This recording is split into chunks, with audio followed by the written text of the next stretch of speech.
presenting. Thank you. I'm Andreas Bergman. I'm Chief Commercial Officer for a Swedish company called InCoax. We have been around since 2009, working primarily with Mokka. Many of you have probably heard about Mokka before, but maybe primarily about the Mokka Home application. What we work with is Mokka Access, and we see this as a tool to be able to deliver multi-gigabit to specifically brownfield MDUs. And we see this as a possibility, depending on what kind of network you have. If it's active Ethernet, GPON, XGS-PON, we're compatible with them all.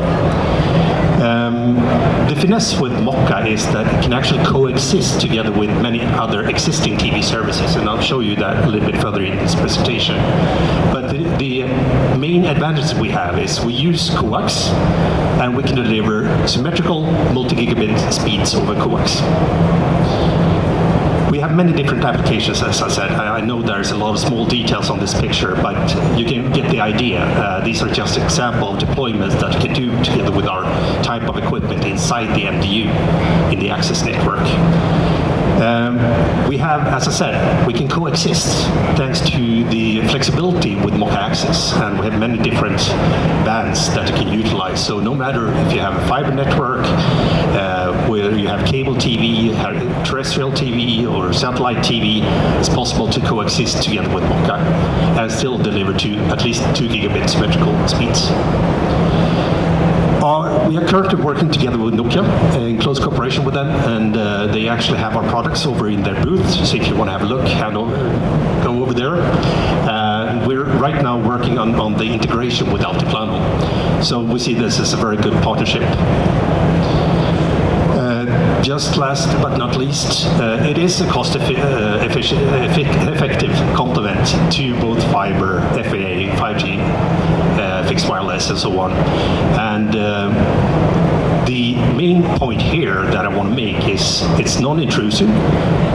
When you go into brownfield MDU, you don't need to pull any new cables. You can use the existing ones.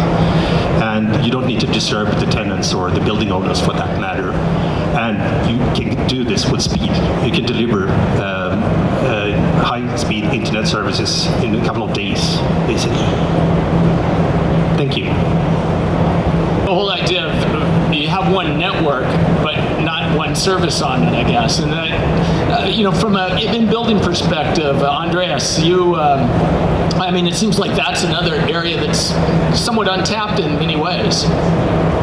It is, and I mean, there are many buildings out there that don't have fiber still, and we need to find a solution on how to get internet access to everyone. It's a little bit of a digital inclusion, and it's a must. And therefore, I do believe that you have to be open to look at different technologies, different methods of doing this. Of course, it's important how you integrate this into the system, so you need to be flexible when it comes to that. And yeah, there are more than one way of doing it. If Andreas, a lot of these buildings, you have mixed-use type of applications. So, residential is one thing, but then if you're serving a pizza parlor and that sort of thing, and they need certain things, how do you do that? And what's the best way?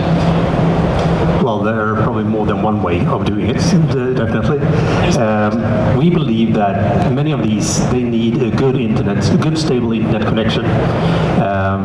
And of course, everyone wants to go fiber eventually. The question is if you can do it right away, or if it's too costly. And therefore, you can still use the coax. Maybe not necessarily DOCSIS, but there are other means of using the coax as well.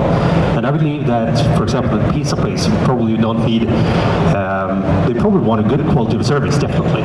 But maybe they don't need everything that we have delivered before in the networks when it comes to IP telephony, IPTV, etc., etc. There are other ways of doing this as well.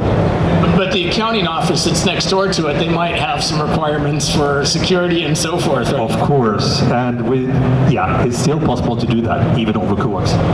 Well, it looks like we probably have time for a couple of closing comments. Andreas, do you want to comment anything about automation and from your perspective? Well, It's definitely important, of course, and we try to be as open as possible with our products. When it comes to, I just want to give you an example because you mentioned FAA here earlier, for example. We have examples here in the US where a company actually deployed 45 buildings in 45 days. And that is, they used a combination of our products together with FAA in that case. Of course, you need fiber to assist those, but that's just one example of how fast you can do this if you're open to look at new technologies, new ways of working, and at the same time, dare to do it.